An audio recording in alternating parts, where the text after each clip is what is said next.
বিসমিল্লাহির রহমানির রহিম।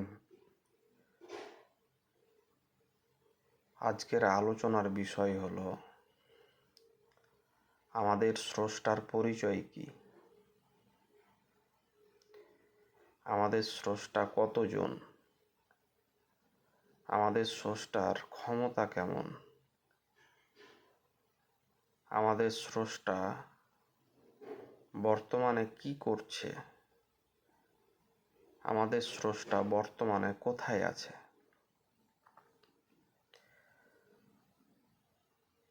তিনি হচ্ছেন আমাদের স্রষ্টা, যিনি আসমান জমিন ও আসমান জমিনের মধ্যবর্তী সমস্ত কিছু সৃষ্টি করেছেন।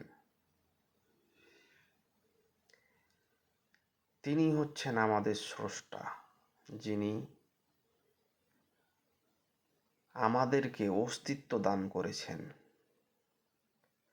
তিনি হচ্ছেন আমাদের স্রষ্টা, যিনি আমাদেরকে আসমান থেকে বৃষ্টি দান করেন এবং সেই বৃষ্টি হতে অসংখ্য ফলমূল আহার করে থাকি, পেয়ে থাকি আমরা।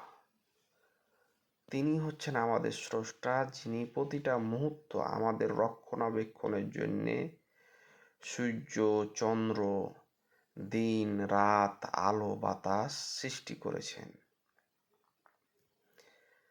তিনি হচ্ছেন আমাদের স্রষ্টা, যিনি আমাদেরকে মাতৃগর্ভে আশ্রয় দান করেছেন। তিনি হচ্ছেন আমাদের স্রষ্টা, যিনি আমাদেরকে মৃত্যুর স্বাদ গ্রহণ করান।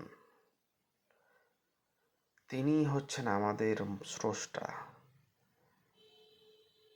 যিনি আমাদেরকে প্রতিটা মুহূর্ত তার নিয়ামত ও রহমত দ্বারা পরিচালনা করেন। আমাদের স্রষ্টা কতজন? আপনারা তো জানেন, যেখানে অসংখ্য মানুষ বসবাস করে সেখানে কোনো না কোনো অশান্তি, গোলযোগ, হই হাল্লা লেগেই থাকে। অতএব আমাদের স্রষ্টা যে একজন যেখানে বসবাস করে সেখানে কোনো অশান্তিও থাকে না, মতভেদও থাকে না, ফাসাদও থাকে না। স্পষ্টভাবে বলা যায় যে আমাদের স্রষ্টা একজন। আমাদের স্রষ্টার ক্ষমতা কেমন? যদি আপনাকে বলি, এই পৃথিবীর কোনো ক্ষমতা কিংবা এই পৃথিবীর কোনো কিছু আমাদের স্রষ্টা, আপনি কি বিশ্বাস করবেন? কখনোই করবেন না, কারণ এই পৃথিবীর কোনো কিছুই চিরস্থায়ী নয়। সময়ের সাথে সাথে তা বিলুপ্ত হয়ে যায়। অতএব আমরা এমন এক স্রষ্টার ইবাদত করব যার ক্ষমতা অসীম, যে সর্বদা সর্বমুহূর্ত তার ক্ষমতা দ্বারা যা ইচ্ছা তাই করতে পারে। এমন এক স্রষ্টারই ইবাদত করা আমাদের উচিত। আমাদের স্রষ্টা দেখতে কেমন? আমাদের স্রষ্টাকে দেখা যায় না।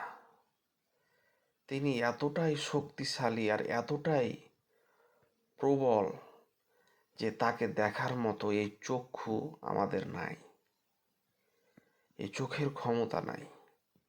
যেমনটা এই চোখের ক্ষমতা নাই প্রখর সূর্যের দিকে তাকিয়ে থাকার, ঠিক তেমনই আমাদের স্রষ্টা সর্ববিষয়ে মহাজ্ঞানী। আমরা কি এমন দুর্বলকে স্রষ্টা রূপে গ্রহণ করব যার কোনো জ্ঞান নাই? কখনো নয়।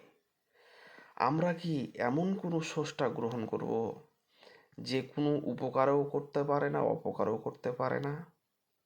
কখনো নয়। অতএব আমাদের উচিত সেই স্রষ্টার ইবাদত করা যার ক্ষমতা সর্বত্রই রয়েছে, যিনি আমাদেরকে দিতে পারেন, আমাদেরকে যে কোনো সময় যে কোনো মুহূর্তে তার দয়া দ্বারা সাহায্য করতে পারেন।